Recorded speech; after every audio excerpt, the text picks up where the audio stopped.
Olá, eu sou Andréa Freitas e farei minha audiodescrição antes de iniciar a apresentação do trabalho. Sou uma mulher negra de 58 anos, tenho cabelos castanhos, cacheados abaixo dos ombros e olhos também castanhos. Uso óculos com armação azul claro. Estou em ambiente de trabalho em minha casa.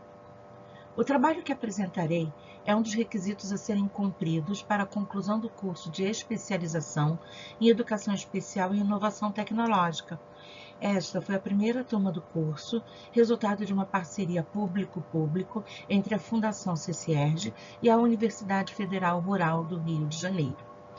Os dois primeiros slides têm um fundo azul, ao passo que os slides de conteúdo têm fundo branco. Os elementos extras, quando houverem, serão descritos no início de cada slide. O primeiro slide contém o símbolo de acessibilidade e o título, Especialização em Educação Especial e Inovação Tecnológica, ambos em azul contrastante com o do fundo. Abaixo encontra-se o desenho com diversas mãos e em diversas cores e também com o símbolo do autismo. Bem, então vamos começar a apresentação do trabalho. O título do meu TCC é Plano Educacional Individualizado e Desenho Universal na Aprendizagem, aplicações na sequência didática para a inclusão escolar de alunos com deficiência intelectual. Ressalto que esse trabalho foi elaborado individualmente.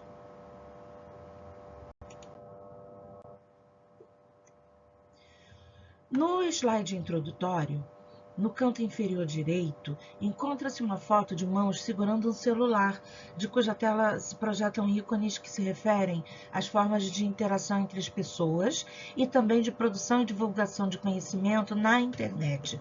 Essa foto tem o objetivo de demonstrar que há diversas possibilidades de participar dos processos de ensino e aprendizagem que serão acionadas ao longo do desenvolvimento da proposta apresentada.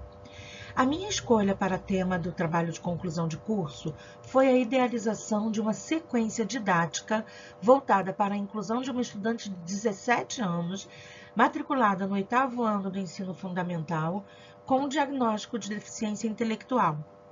Antes de elaborar a sequência, foi confeccionado o plano de ensino individualizado para o estudante em foco, a fim de levantar as necessidades, o potencial da aluna e também buscar subsídios para fundamentar a diferenciação curricular necessária para que tanto a estudante como seus colegas na turma possam desenvolver-se dentro das suas especificidades.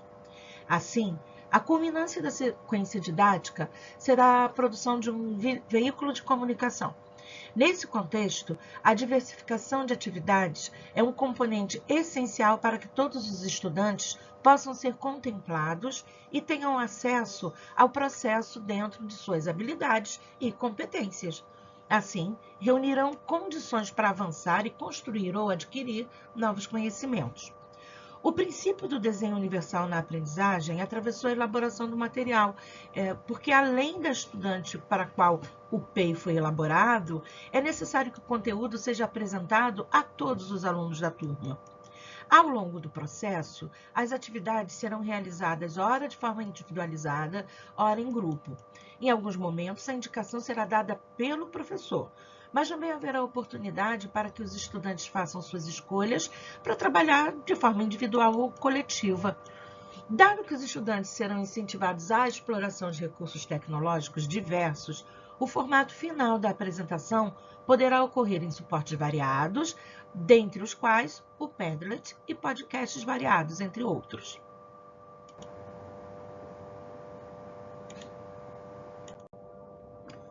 O slide sobre a revisão da literatura tem no centro do rodapé uma figura que enseja a formação de uma rede, na qual as contribuições dos indivíduos ocorrem de forma limitada. A imagem ainda retrata uma figura que está fora da rede, que é segura por uma mão, cujo gesto nos leva a inferir que irá colocá-la no sistema. No contexto acima, a concepção proposta a partir do DUA vai ao encontro da ideia de Cassar, que reconhece que as escolas são um espaço de sociabilidade ao qual a maioria das pessoas tem acesso, devido à obrigação legal de ingresso no ensino básico. Além disso, o tempo mínimo de permanência no sistema escolar, da infância até a conclusão do ensino médio, torna a escola uma instituição que tem o potencial de marcar profundamente todos os indivíduos, ao fomentar o estabelecimento de diversas redes de relacionamento. A heterogeneidade inerente ao universo escolar favorece o que eu chamo encontros da diversidade, nos quais os estudantes vivenciam processos que são perpassados pela alteridade e pelo reconhecimento da colcha de retalho social que resulta das interações. Esse raciocínio vai ao encontro do conceito de mediação de Vygotsky, pois cada constituinte da rede tem oportunidade de trocar ideias e práticas com todos os outros. Tais trocas e conexões são valiosas em virtude de motivarem intercâmbio entre os alunos que estejam em diferentes zonas de desenvolvimento, segundo o que indica a teoria de Vygotsky. Ou seja, em cada grupo de alunos, os indivíduos estão distribuídos em 3 zonas. Os sujeitos que se encontram na zona de desenvolvimento real são aqueles que realizam as atividades sem necessidade de apoio, pois já dominam os conhecimentos essenciais. Já na zona de desenvolvimento potencial, estão alocados aqueles que necessitam de ajuda, apoio para alcançar o objetivo. Tal ajuda pode ser obtida através da mediação de um professor ou de um outro aluno que já tenha domínio do conhecimento necessário à consecução do objetivo. A zona de desenvolvimento real e a zona de desenvolvimento potencial são polos e são separados por um intervalo, que é chamado zona de desenvolvimento proximal, ou seja, nele estão os indivíduos e as atividades para as quais o indivíduo já está começando a amadurecer para realizá-las. Então, é como se fosse um caminho a ser percorrido. Isso nos indica que não há inércia no sistema, pois a própria heterogeneidade é o elemento que manterá o processo em constante movimento, visto que um estudante que tem domínio avançado em ciências humanas pode não tê-lo em ciências da natureza. Dessa forma, o mesmo aluno terá diversas posições em relação às zonas de desenvolvimento, que dependerão do conhecimento que seja foco no momento da observação. Mesmo se considerarmos a contribuição de Piaget acerca da relação entre desenvolvimento e amadurecimento biológico, a interação entre os indivíduos permanece como peça fundamental ao desenvolvimento. A reflexão sobre as contribuições de Vygotsky e Piaget leva às considerações de Plet, Souza e Orleans, no sentido de que a diferenciação curricular e o DUA estão no rol das ferramentas imprescindíveis à inclusão educacional, dado que favorecem a educação de todos os estudantes da turma. Portanto, lançar mão destas ferramentas para construir a sequência didática teve o objetivo de tornar o projeto e o conhecimento resultante acessíveis a todos os estudantes. Qual foi o meu percurso metodológico? Bom, nesse slide, eu incluí uma figura que também alude ao conceito de rede.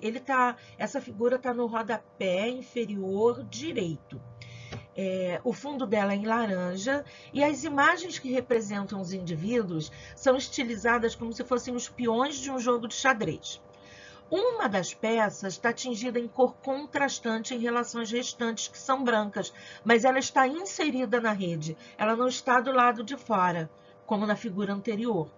De cada figura, saem várias linhas que as unem às outras formas e formam uma rede com a trama muito mais fechada. Assim, se estabelece uma metáfora que ilustra o percurso de cada indivíduo ao longo de sua jornada dentro do sistema escolar. Ao contrário da rede do slide anterior, nessa, cada indivíduo está incluído no sistema e contribui com o acervo que lhe é próprio. O indivíduo que é diferente dos outros representa a estudante para a qual o PEI foi elaborado, mas ao vê-la inserida no sistema, entendemos que, a partir de um instrumento que pretende aferir suas habilidades, pontos fracos e fortalezas, é possível elaborar um planejamento que envolva a todos os estudantes na consecução de um objetivo comum. O DUA e a diferenciação curricular contribuem de forma a evitar a padronização do ensino e o tratamento do grupo como um bloco coeso. Dessa forma, tornar conhecimento acessível a todos pressupõe a criação de oportunidades para que contribuam com o que já dominam e tenham chance de obter ajuda com aqueles que já têm o conhecimento dominado. Embora as dificuldades que se interpõem a estudantes com deficiência intelectual sejam consideradas, não serão tratadas como inerentes à sua condição, mas entendidas como resultado da interação entre a estudante e um meio escolar constituído de forma rígida e que preza excessivamente pela padronização das práticas. Daí a importância de que a aprendizagem seja considerada da perspectiva do desenho universal, pois esta ótica favorece a neutralização e a eliminação de entraves ambientais. O mesmo raciocínio é aplicado à diferenciação curricular, que proporcionará o espaço adequado para que todos os estudantes demonstrem os conhecimentos construídos e adquiridos. Assim, após reunir as informações necessárias, o projeto será organizado em torno de atividades que proporcionem inserções diferenciadas a todos os estudantes. Rodas de conversa, folhas de questionário, bem como momentos de pesquisa individual e debates em grupo. Da mesma forma, os estudantes serão apresentados a plataformas que proporcionem suporte tecnológico. No slide onde eu apresento o produto, não há nenhuma imagem. Com relação a esse produto, a sequência didática, a sua escolha se deu pelo fato de ser construída considerando-se as especificidades de cada indivíduo do grupo. Assim, as diferenças são consideradas e contribuem para a aprendizagem de todos os indivíduos. A sequência didática se caracteriza por proporcionar organização e planejamento de atividades encadeadas, pode ser desenhada para favorecer o desenvolvimento de habilidades específicas no grupo, proporciona a construção de conhecimento no ritmo de cada aluno e, portanto, favorece a diferenciação curricular.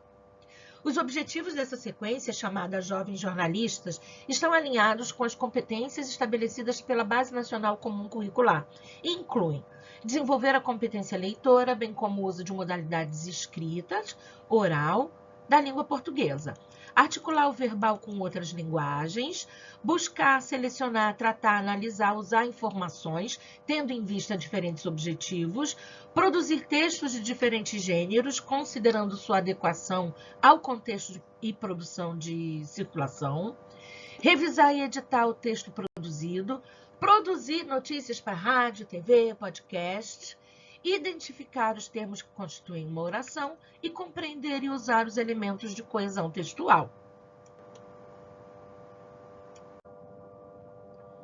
Os resultados esperados desse trabalho. Cada estudante, é a nossa expectativa, a minha expectativa, que tem espaço para desenvolver habilidades e competências de acordo com o seu próprio potencial e no seu tempo. Portanto, o processo vai ser aferido a partir de alguns critérios que são os seguintes: compreensão sobre a adequação da linguagem em cada meio de difusão, desenvolver habilidades e competências em colaboração com os pares, aumento da competência leitora, compreensão da diferença entre notícia e fake news, que é muito importante atualmente, exploração de plataformas para difusão de informações e a revisão e edição de textos. Assim, o produto resultante da sequência didática será um veículo de comunicação da turma, o qual vai ser construído pelos estudantes enquanto alcançam estes critérios. Minhas considerações finais. Então, eu trago o reconhecimento de que as salas de aula são ambientes formados pela diversidade e isso nem sempre se reflete nos planejamentos tradicionais, porque eles tentam totalizar e homogeneizar os indivíduos. Essa é uma visão incorreta e foi historicamente construída a partir de pressupostos equivocados de que a educação deveria padronizar os indivíduos. Ao longo da história, o status das pessoas com deficiência mudou paulatinamente e o trato social saiu da visão segregacionista até chegar à atual perspectiva inclusiva. É nesse novo registro que essa proposta se inscreve e, baseada no desenho universal da aprendizagem, além da diferenciação curricular e do plano individualizado de ensino, abre possibilidades para que as práticas inclusivas sejam implementadas em sala de aula. Dessa forma, todos os estudantes poderão assumir o protagonismo no processo de ensino e aprendizagem e as diferenças serão ultrapassadas também por estudantes com deficiência, cujos talentos estariam ocultos se fossem propostas ações tradicionais e uniformizantes. Assim, afastada a monotonia, a própria avaliação poderá ser adaptada de acordo com a especificidade de cada aluno. Finalmente, eu concluo que o plano de ensino individualizado e o desenho universal na aprendizagem são bases de apoio à inclusão escolar. O próximo slide contém as minhas referências, as referências que foram utilizadas para a elaboração do trabalho. Eu finalizo aqui e agradeço pela oportunidade de ter participado desse curso. Muito obrigada!